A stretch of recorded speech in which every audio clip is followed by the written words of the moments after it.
तो साथियों आप सभी का आपके अपने यूट्यूब चैनल टारगेट टीचिंग 247 में स्वागत है। तो जैसा कि इस बार हमारा टारगेट है कि कोई भी बच्चा हो, वो इसलिए कंपटीशन एग्ज़ाम अगर वो इसलिए नहीं निकाल पा रहा है कि सर उसका मैथ बहुत कमज़ोर है, तो हम उन्हीं बच्चों को ध्यान में रखते हुए बिल्कुल जो हम सीरीज़ चला रहे हैं जिसमें हम केवल 60 दिन में ज़ीरो से लेकर एडवांस तक जो भी मैथ की प्रॉब्लम्स होती हैं कि यानी इसको क्लास करने के बाद आपके अंदर मैथ को लेकर जो आपके अंदर डर है कि सर मैथ मेरी कमज़ोर है या फिर मैथ हमको प्रॉब्लम होती है, वो सभी आपका डर क्या हो जाएगा, खत्म हो जाएगा। तो इन्हीं सब बातों का ध्यान रखते हुए इस सीरीज में आज हम ये पढ़ेंगे कि संख्या संबंधी जिसको हम बोलेंगे नंबर सिस्टम संख्या पद्धति। तो संख्या पद्धति को समझने के लिए हमें कुछ कॉन्सेप्ट को क्लियर रखना होगा। जिससे पहला ये आ जाएगा, अब से पहले तो मैं बात करूंगा क्वेश्चन कैसे आता है। तो देखो बेटा ऐसे आ जाएगा कि ऐसे चार ऑप्शन दे देगा 23 -23 -1/2 5/2। पूछ लेगा बेटा कि बताओ इनमें से प्राकृतिक संख्या कौन है। तो पूछ लेगा पूर्ण संख्या कौन है, पूर्णांक संख्या कौन है। इस तरीके से आप तमाम ऐसे क्वेश्चन बना सकता है। तो इन सभी चीज़ों को हम बिल्कुल आज एकदम बेसिक तरीके से समझेंगे कि क्या है ये सब चीज़ें। ठीक, तो बेटा देखो जैसे पहला हमारा आता है प्राकृतिक संख्या। तो बेटा प्राकृतिक संख्या को इंग्लिश में आप क्या बोलेंगे, नेचुरल नंबर। क्या बोलेंगे, नेचुरल नंबर। अब ये है क्या, तो गिनती की संख्या को प्राकृतिक संख्या कहा जाता है। जो भी हम गिनते हैं, गिनती कहाँ से गिनते हैं, एक दो तीन। कोई सामान हम इसलिए ऐसे थोड़े गिनते हैं कि माइनस से एक एक गेंद है, माइनस दो किताब है, माइनस तीन मिठाई है। माइनस में नहीं गिनते ना, एक से गिनते हैं। एक मिठाई है, 10 मिठाई है, 20 मिठाई है, 100 मिठाई है, 1000 मिठाई है। तो जो गिनती वाले गिनने वाले नंबर होते हैं 1 2 3 4 5, गिनते चले जाइए कहाँ तक, सर कहाँ तक गिने, इनफाइनाइट तक। इनफाइनाइट यानी जहां पर गिनती खत्म नहीं होती वहां तक आप गिनते, एक दो 2000 3000 लाख करोड़ अरब खरब, ये सभी क्या जितने भी नंबर्स होते हैं 1 2 3 4 5, इन सभी को हम बोलते हैं प्राकृतिक संख्या। मैं आपसे पूछूं क्या बताओ 99 प्राकृतिक संख्या, आप लोग बिल्कुल है। मैं आपसे पूछूं बताओ बेटा क्या 1000 हमारी प्राकृतिक संख्या, आप बोलोगे सर बिल्कुल है। तो 1000 99 1 लाख 2 लाख ये सभी क्या कहलाती हैं, प्राकृतिक संख्या कहलाती हैं। ऐसे यदि मैं बात करूंगा पूर्ण संख्या, तो पूर्ण संख्या को इंग्लिश में क्या बोलते हैं, होल नंबर। अब बेटा जो भी प्राकृतिक संख्याएं हैं, यदि उनके आगे मैं जीरो लगा दिया, ये 1 2 3 4 5 ये सब प्राकृतिक संख्याएं थी ना, ये सभी प्राकृतिक संख्याएं थी। अब इसमें यदि मैंने जीरो को भी शामिल कर दिया, तो ये हमारे क्या बन गए, ये जो सेट बन गया, ये जो ग्रुप बन गया, ये बन गया पूर्ण संख्या का। तो पूर्ण संख्या बेसिकली क्या होगा, आप बोलोगे सर जो प्राकृतिक संख्या में यदि मैं जीरो को भी शामिल कर दें, तो ये हमारा हो जाएगा पूर्ण संख्या हो जाएगा। यानी प्राकृतिक संख्याओं में शून्य को शामिल करने के बाद संख्याओं का जो परिवार बनता है, केवल इसको आप पूर्ण संख्या नहीं बोलेंगे, केवल इसको पूर्ण संख्या नहीं बोलेंगे, ये जो पूरा परिवार बन गया, इसे आप बोलोगे पूर्ण संख्या। क्या बोलोगे, पूर्ण संख्या। आगे चलते हैं। अब आएगा बोलोगे सर पूर्णांक संख्या क्या है, फिर इंटीजर क्या होते हैं। तो बेटा इंटीजर धनात्मक भी होते हैं, ऋणात्मक भी होते हैं, और संख्या सहित पूर्ण संख्या के परिवार को पूर्णांक संख्या कहते हैं। अब बेटा इस धनात्मक क्या होता है, ऋणात्मक क्या होता है, इसको बोलते हैं पॉजिटिव, इसको बोलते हैं निगेटिव। ये होते क्या है बेटा, देखो जैसे आप देख रहे हैं ये कुछ नंबर इस तरीके से हैं, ये नंबर कुछ इस तरीके से, ये नंबर कैसे 1 2 3, ये कैसे -1 -2 -3। तो ये तो इसके आगे माइनस लगा है, इसके इन सब नंबर्स के आगे कुछ नहीं लगा है। तो बेटा जिन आप देख सकते हैं यहाँ पे, तो जिन नंबर्स के आगे देख लीजिए, तो बेटा यहाँ पर देख लीजिए कि अगर कोई नंबर हो 1 2 3, इनके आगे कुछ नहीं लगा, तो हम मानेंगे कौन सा साइन है, आप बोलोगे सर प्लस का साइन है। बोलोगे सर प्लस तो दिख नहीं रहा है, नहीं दिखेगा तो हम मानेंगे कि ये प्लस का साइन है, भले दिखे चाहे ना दिखे। तो बेटा इसको माने कि इसके आगे प्लस का साइन है, इसके भी आगे प्लस का साइन है, इसके भी आगे प्लस का साइन है, इसके आगे माइनस है तो माइनस ही जानेंगे, माइनस है तो माइनस जानेंगे, इसको पढ़ेंगे माइनस -2। तो जो भी माइनस में नंबर होते हैं उनको बोलते हैं ऋणात्मक संख्या, और जो प्लस में नंबर होते हैं या फिर जो प्लस नहीं लगा होता है उनको बोलेंगे धनात्मक संख्या, और जीरो तो आप जानते हैं एक पूर्णांक संख्या है। तो बेटा अब याद रखिए, तो ऋणात्मक संख्या, धनात्मक संख्या और जीरो, इन तीनों को क्या बोलेंगे हम, पूर्णांक संख्या। तो पूर्णांक संख्या धनात्मक भी होता है, ऋणात्मक भी होता है, और जीरो को भी पूर्णांक संख्या बोलेंगे। इतना बात समझ में आई। चलिए आगे बढ़ते हैं। अब अगला कॉन्सेप्ट आता है कि सम संख्या क्या होता है? सम संख्या ये जानना बहुत ज़रूरी है, क्योंकि अगर ये क्वेश्चन 1-2 क्वेश्चन तो डायरेक्ट इसी से पूछ लेगा कि बेटा बताओ इसमें सम संख्या कौन है? तो इसको जानना ज़रूरी है, तभी आगे के मैथ को हम बिल्कुल भी अच्छे से समझ पाएँगे। तो बेटा पूछ लेगा सम संख्या क्या है? इसको इंग्लिश में क्या बोलेंगे? Even number. क्या बोलेंगे? Even number. तो बेटा सम संख्या क्या होते हैं? 2, 4, 6, 8, 10, 12, 16, 18, 20। तो कैसे याद करेंगे इतना ढेर सारा नंबर? एक तरीका आप समझ लिए कि बेटा जो नंबर 2 से डिवाइड हो जाए, जो भी कोई संख्या है, सबसे 2 से ही स्टार्ट हो गए वह नंबर 2, 4। आप बोलेंगे 0, 0 नहीं, 2 से 2, 4, 6, 8, 10, 12, 16, 14, 18, 20। तो जो भी संख्या आप बोलोगे सर क्या 20 हमारा सम संख्या है? मुझे नहीं पता है, आप खुद चेक करो। कैसे चेक करोगे? सर 2 एक कम 2 कट गया, 0 उतरा, 2 जीरो में 0 कट गया, तो 20 तो 2 से कट गया, तो यानी 20 भी हमारा क्या है? सम संख्या है। तो जो भी संख्या 2 से कट जाए भाग देने पर, वो हमारी क्या कहलाएगी? बोलोगे सर वो हमारी सम संख्या कहलाएगी, इवन नंबर कहलाएगा। ठीक, आगे बढ़ते हैं। विषम संख्या। तो बेटा विषम संख्या क्या आप समझ लीजिए, इसको इंग्लिश में बोलते हैं ऑड नंबर। क्या बोलेंगे बेटा? Odd number. अब ये क्या होता है? आप बोलोगे सर वे प्राकृतिक संख्या 1, 2, 3, 4 ये तो प्राकृतिक संख्या है जो 2 से विभाजित नहीं होती है, 2 से विभाजित नहीं होती है। बेटा एक, क्या 1 2 से डिवाइड हो जाएगा? बोलोगे सर 1 तो भाग ही नहीं जा पाएगा। 3, 3 चेक करते हैं सर, 2 में 3, 2 एक कम 2, 1 बच गया। ये तो सर कट ही नहीं। विभाजित का मतलब क्या होता है? कटना। कि जो 2 से ना कटे, ये भी 2 से नहीं कटेगा, ये भी 2 से नहीं कटेगा, ये भी 2 से नहीं कटेगा, यानी कुछ न कुछ बच जाएगा भाग देने पर। तो ऐसी सभी संख्या को क्या बोलेंगे? बोलेंगे सर विषम संख्या। ठीक, आगे बढ़ रहे हैं। अगला क्वेश्चन क्या है? ऋण या अभाज्य संख्या। ऋण संख्या क्या होगी? कि एक से बड़ी वे सभी संख्याएं जो स्वयं एक को छोड़कर किसी दूसरी संख्या से विभाज्य न हो, ऋण या अभाज्य संख्या कहलाती है। जैसे बेटा 2 है, 2 क्या किसी दूसरे से कट जाएगा? बोलोगे सर 2 तो किसी दूसरे से नहीं कट पाएगा। 3, 3 तो केवल 3 से कटेगा, 3 और किसी संख्या से कट ही नहीं सकेगी। जैसे बेटा 4 है, तो 4 तो 2 से भी कट जाएगी और 4 से भी कट जाएगी। 2 दूनी 4, 4 एक कम 4, तो 4 तो हमारा रूट संख्या नहीं हुआ। रूट संख्या क्या है? तो जो केवल 1 से कटे या खुद से कटे। तो सर 3 तो किसी से नहीं कटता है, ये रूट संख्या हो गई। 5 सर किसी से नहीं कटता, ये भी रूट संख्या हो गई। 7 भी किसी से नहीं कटता, ये भी हमारी क्या हो गई? आप बोलोगे सर रूट संख्या हो गई। तो इस तरह की जो भी संख्या खुद से कटे, वो क्या होगी? रूट संख्या। अब मैं बात करूँ बेटा, आप बताओ 29, तो 29 बोलोगे सर 29 भी किसी से नहीं कटता, ये भी हमारी क्या हो गई? ये भी हमारी रूट संख्या हो गई। ठीक, चलिए आगे बढ़ते हैं। अगला क्वेश्चन के असहभाज्य संख्या यानी को प्राइम नंबर। तो भाई बेटा को प्राइम नंबर क्या होता है? जब दो प्राकृतिक संख्याओं का महत्तम समापवर्तक 1 हो, तो वे दोनों संख्याएं असहभाज्य कहलाती हैं। अब इसको आइए समझते हैं। मैं लेता हूँ कोई 2 पेयर लेता हूँ, 2 5 का ले लेता हूँ और 2 4 का ले लेता हूँ। तो बेटा यदि मैं पहले 2 4 का ले लेता हूँ। 2 4 का अगर मैं खंड करूँगा, तो इसको 1 2 का 2, इसको 2 दूनी 4। तो बेटा देखो इसमें भी ये 2 है, इसमें भी 2 है। तो एक नंबर है जो दोनों में है। एक नंबर कम से कम रहेगा जो दोनों में है, तो ये हमारी असहभाज्य संख्या कहलाएंगी। असहभाज्य संख्या कहलाएंगी। असहभाज्य संख्या क्या होगी? कि जिसमें कुछ भी कॉमन न हो। 2 5 में 2 का खंड बनाएंगे, 1 गुणते 2, 5 का 1 गुणते 5, इसमें कुछ भी कॉमन नहीं है, तो ये हमारी क्या कहलाएगी? असहभाज्य संख्या कहलाएगी। ठीक, आइए आगे बढ़ते हैं। अगला क्या है कि यौगिक या भाज्य संख्या क्या कहलाती है? तो बोलोगे सर भाज्य मतलब होता है जो कट जाए, खुद से तो छोड़ो, किसी दूसरे नंबर से भी कट जाए। जैसे 4 है, 4 बोलोगे सर 4 2 से भी कट जाएगा, 4 से भी कट जाएगा। तो कोई ऐसा नंबर जो किसी दूसरे नंबर से कट जाए, वो क्या कहलाएगी? भाज्य संख्या कहलाएंगी या फिर कंपोजिट नंबर बोलेंगे। जैसे बेटा 8 है, तो 8 से भाग दे, 2 चौके 8, 2 से भी कट गया। 4 दूनी 8, 4 से भी कट गया। 8 एक कम 8, 8 से भी कट गया। तो जब कोई संख्या दूसरे संख्या से कट जाए, तो उसे क्या कहलाएंगे बेटा? बोलेंगे आप कि भाज्य संख्याएं हैं। क्या कहलाएंगी? भाज्य संख्याएं हैं। अब अगला, जिससे अगर हम पूछेंगे बताओ बेटा परिमेय संख्या क्या कहलाएगी, तो परिमेय संख्या क्या कहलाती है आप देख लीजिए। तो वे संख्याएं जो p बाई क्यू के रूप में हो।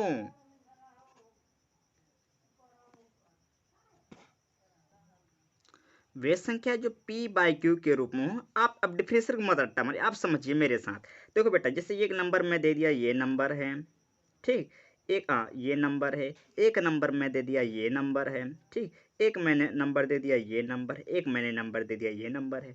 अब इसमें आपको ढूंढना है कि इसमें से परिमेय संख्या कौन है। तो बेटा देखो, परिमेय संख्या क्या होती है, कुछ ऊपर हो कुछ नीचे हो, बटे में जो नहीं होता है बाई में, ये कुछ ऊपर हो कुछ नीचे हो बटे में, तो इसे परिमेय संख्या बोलेंगे। सर कुछ ऊपर है कुछ नीचे है, ये भी परिमेय संख्या हो जाएगी। सर कुछ ऊपर है कुछ नीचे, ये भी परिमेय संख्या। सर कुछ ऊपर है कुछ नीचे, ये भी परिमेय संख्या नहीं होगी, ये परिमेय संख्या। अभी तो बोल रहे सर कि आप कुछ ऊपर कुछ नीचे हो, इसमें भी तो कुछ ऊपर कुछ नीचे है, फिर ये परिमेय संख्या क्यों नहीं होगी। बेटा ऊपर नीचे कुछ हो लेकिन नीचे कभी जीरो न हो, नीचे कभी जीरो न, यानी क्यू का वैल्यू जो नीचे वाला वैल्यू कभी जीरो न हो, तभी परिमेय संख्या कहलाएगा। बेटा ये है, हाँ बेटा ये भी परिमेय संख्या है। कुछ ऊपर कुछ नीचे, कुछ ऊपर कुछ नीचे, कुछ ऊपर कुछ नीचे, हाँ ये भी बेटा परिमेय संख्या है, क्योंकि इसको जब बदलेंगे ये दशमलव में तो ये ऐसा हो जाएगा 37/10, ये भी परिमेय संख्या है। अब कुछ ऊपर हो कुछ नीचे हो, कुछ निगेटिव में हो, ऋणात्मक हो, धनात्मक, उससे लेना देना नहीं। रूट में कोई दिक्कत नहीं, कुछ ऊपर कुछ नीचे हो, लेकिन बेटा नीचे वाला जीरो ना हो बस। और वो सभी संख्या क्या कहलाएंगे, कहलाएंगे बेटा परिमेय संख्या। फिर बोलेंगे रेशनल नंबर, क्या बोलेंगे, रेशनल नंबर बोलेंगे। ठीक, चलिए आगे बढ़ते हैं। अब अगला क्वेश्चन क्या कहलाता है बेटा, अपरिमेय संख्या क्या कहलाएंगी, अपरिमेय संख्या। अब देखो बेटा, अपरिमेय संख्या क्या हो जाएगी, आप बोलोगे सर वे संख्या जो p बाई क्यू के रूप में व्यक्त नहीं, जैसे ये √3 है, √3 नीचे कुछ है ही नहीं, ये भी हमारा क्या हो जाएगा, अपरिमेय संख्या। ये भी ऊपर, अगर ऊपर नीचे दोनों रूट लगा होता तो चल जाता, ये भी हमारा माइनस में है तो भी, तो ये इस तरीके से तो भी ये हमारे क्या कहलाएंगे, अपरिमेय संख्याएं कहलाएंगे। ठीक, चलो आगे बढ़ते हैं थोड़ा सा। अब अगला आ गया कि वास्तविक संख्या क्या होगी, रियल नंबर क्या होगा। तो बेटा रियल नंबर क्या होते हैं, परिमेय और परिमेय दोनों को मिला दो, यानी ये जो अभी आपने पढ़ा, जैसे ये क्या था आपका, ये अपरिमेय संख्या था, ये आपका परिमेय संख्या है। तो परिमेय और अपरिमेय दोनों को मिला देते हैं तो हमारा क्या कहलाता है, वास्तविक संख्या या फिर रियल नंबर। अवास्तविक संख्या क्या कहलाएगा, या काल्पनिक। तो बेटा रूट में ऐसे हो और रूट के अंदर क्या हो, माइनस, तो इसे बोलेंगे इमेजरी क्वांटिटीज या फिर बोलेंगे काल्पनिक संख्याएं। रूट के अंदर यदि माइनस में कोई नंबर हो तो उसे बोलेंगे काल्पनिक संख्याएं।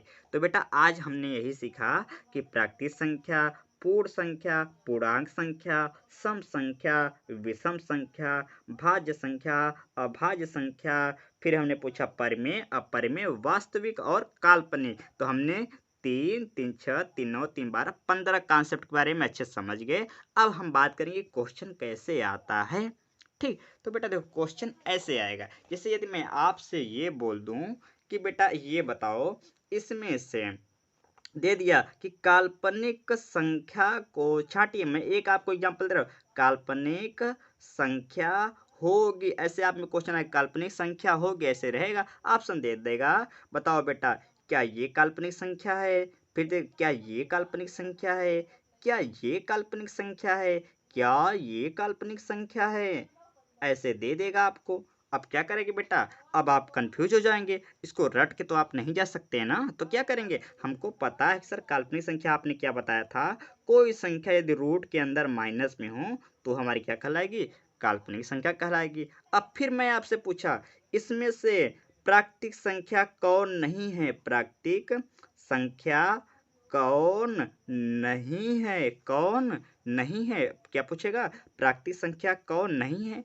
चार ऑप्शन दे देगा, बताओ क्या 30 प्राकृतिक संख्या है, क्या 12 प्राकृतिक संख्या है, क्या 0 प्राकृतिक संख्या है, या फिर दे देगा 9 प्राकृतिक संख्या है। एक चौथा ऑप्शन और दे देगा कि बताओ बेटा प्राकृतिक संख्या का, सर जिसमें किसी चीज को हम गिनते हैं तो 13 तो गिनते हैं ना, 13 अमरूद 13 बिस्कुट, तो जिसको गिनती, जो गिनती वाली संख्या होती है प्राकृतिक संख्या होगी। सर ये भी तो प्राकृतिक संख्या हो गई, सर ये भी तो प्राकृतिक संख्या होगी, लेकिन बेटा क्या हम किसी चीज को माइनस में गिनते हैं कि ये -15 अमरूद है, नहीं गिनते हैं।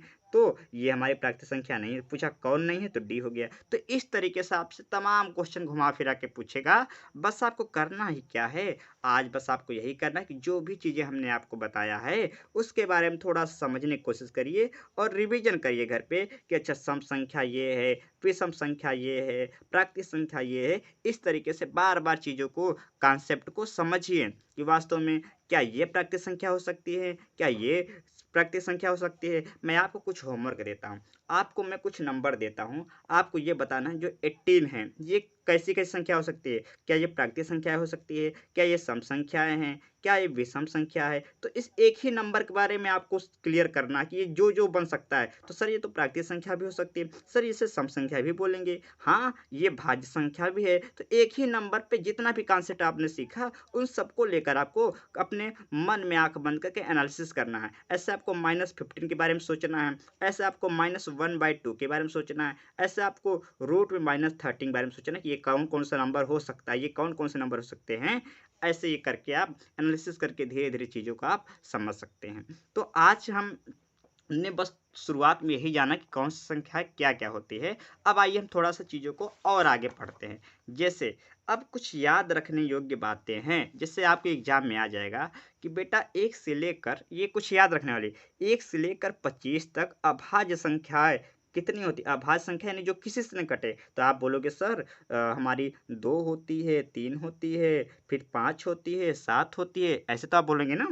कैसे बोलेंगे? सर 2 होगी, 3 होगी, 5 होगी, 7 होगी, 9 होगी।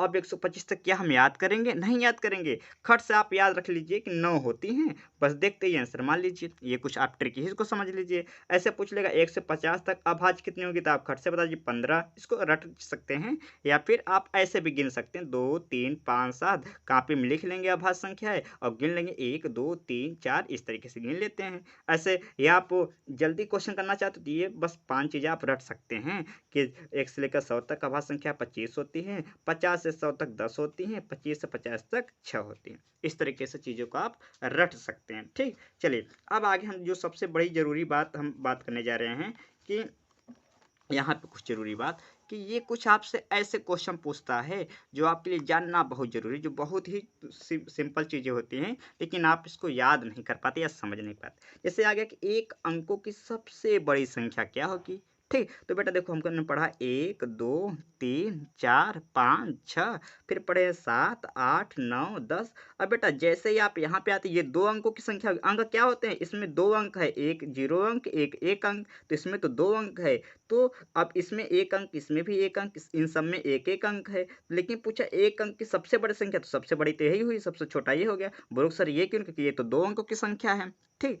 तो सबसे 1 अंक को सबसे बड़ी संख्या 9, 2 अंकों की सबसे बड़ी संख्या 99 क्योंकि इसके बाद 100 आ जाएगा जो कि 3 अंकों की संख्या हो जाएगी। 1 अंकों की सबसे छोटी संख्या 1 क्योंकि 1 से ही तो गिनती स्टार्ट होती है। 2 अंकों की सबसे छोटी संख्या आप बोलोगे सर 10 क्योंकि 10 से ही 2 अंक बनेंगे 10, 11, 12, 13, 14, 15, 16, 17, 18 सबसे छोटी संख्या 10।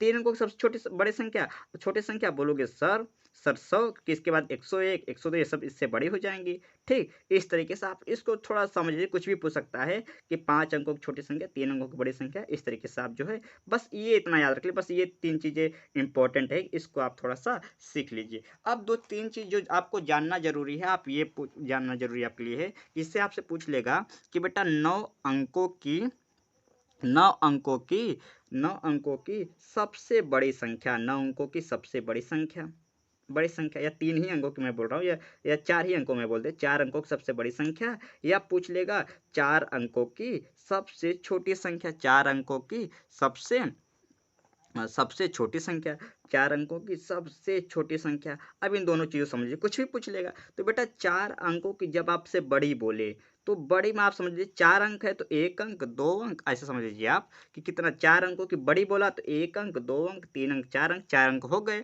अब जब बड़ी बोल दे 4 अंक का बोला तो 4 पॉइंट करेंगे, बड़ी बोला तो 1, 2, 3, 4 4 बार 9 अब बोले 4 अंकों की छोटी संख्या, फिर पॉइंट 4 अंक बोला है, 4 अंक।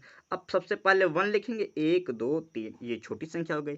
तो बड़ी संख्या बोले तो 9, 9, 9 करना है, छोटी बोले तो 1 लिख के 0 बढ़ा देना है। आपसे मैं पूछूँ, बताओ बेटा, 6 अंकों की बड़ी से बड़ी संख्या और छोटी से छोटी संख्या, 6 अंकों की, तो आप बोलोगे सर 6, 1, 2, 3, 4, 5, 6। अब पूछोगे सर आपने क्या बोला, कितना 6 पॉइंट, 1, 2, 3, 4, 5, 6, ठीक। अब आप बोलोगे सर आपने क्या बोला, बड़ी बड़ी संख्या, तो हम बोले हाँ बड़ी संख्या बताना है, तो उतना बार 9, 1 बार, 2 बार, 3 बार, 4 बार, 5 बार, 6 बार, तो ये आपकी बड़ी संख्या हो गई। अब पूछा नहीं नहीं छोटी संख्या बताना इस बार, तो बोलोगे सर 6 बार पॉइंट लगाएंगे, 1, 2, 3, 4, 5, 6। अब छोटे बोला तो 1 लिखेंगे, फिर सर 1, 2, 3, 4, 5, ये 6 अंकों की सबसे छोटी संख्या है। तो इस तरीके छोटी संख्या, बड़ी संख्या, ये आपके लिए जानना जो बहुत ही बेहद ज़रूरी है। मैंने आपको बता दिया किस तरह की चीज़ों को करते हैं। चलिए आज का हम सीरीज़ यहीं रखते हैं, बाकी आज अगले सीरीज़ में हम ये जानेंगे कि संख्याओं का कुछ योगफल कैसे निकाला जाता है नंबर सिस्टम में। फिर हम नंबर सिस्टम के समंदर में घुसेंगे। अभी तो एक छोटी-सा बस एक इंट्रोडक्शन पार्ट था। मैं बस थोड़ा-सा मैं आज इसलिए थोड़ा-सा शॉर्ट ही जो मैं सेशन आज का रखा हूँ, इसलिए ताकि आप जो है आप लोगों को क्या करिए कि ताकि आप लोगों को बोझ ना बने। तो आज का सेशन ये रखते हैं। अब बस जितना चीज़ मैंने बताया है, एक दिन में इतना ही सही है, नहीं तो आपको ज़्यादा बोझ बन जाएगा। इतना ही रखते हैं, इतना चीज़ों का आप रिवीजन करिए, रिपीट करिए। एक बार आप देख सकते हैं कि मैंने जो-जो चीज़ें लिखा है, आप इसका एक बार अपने कॉपी में लिख सकते हैं। मैं एक बार आप सभी को जितना भी चीज़ें आपको बताया, मैं देख सकते हैं। आप स्क्रीनशॉट मारते चले जाइए, आप मारते चले जाइए स्क्रीनशॉट। तो इस तरीके की चीज़ों का आप एक बार बिल्कुल भी क्या कर लीजिए, पढ़ लीजिए और इसको हो सके नोट्स भी कर लीजिए, ज़्यादा बेहतर होगा। इस तरह का भी आप देख लीजिए जो चीज़ें मैंने बताया है फिलहाल। तो आज का बस क्लास यहीं रखते हैं। आपको अगर हमारी मेहनत अच्छी लग रही होगी, आपको चीज़ें समझ में आ रहा है, तो कमेंट करके ज़रूर बताइए कि सर हाँ, ऐसे करके और आप अगला सेशन बनाइए और थोड़ा-थोड़ा करके आप जितना भी मैथ्स से रिलेटेड प्रॉब्लम है, आप सब इसको दूर करिए, तो हम दूर करने की कोशिश करेंगे। तो इस तरीके से आप स्क्रीनशॉट मारते जाइए, मैं आपको एक बार दिखाता चला जा रहा हूँ। आप अपने कॉपी नोट्स में लिख लीजिए। तो आज का सेशन यहीं तक, सुनने के लिए आप सभी का धन्यवाद। और चैनल पर नए हैं तो प्लीज़ सब्सक्राइब कर हमसे जुड़ जाइए, जिससे आपको मैथ या किसी भी कॉम्पिटिशन एग्जाम संबंधित सभी जानकारी आपको सबसे पहले मिल जाया करे। खासकर यूपी टेट, सी टेट और सुपर टेट। और आपको मैथ्स रिलेटेड कोई भी प्रॉब्लम हो, आप ज़रूर कमेंट करके बताइए और आप जुड़े रहिए। आप उम्मीद करिए कि 60 दिन में आपका पूरा मैथ क्लियर हो जाएगा। तो इसी उम्मीद के साथ क्लास यहीं रखते हैं। सुनने के लिए आप सभी का धन्यवाद।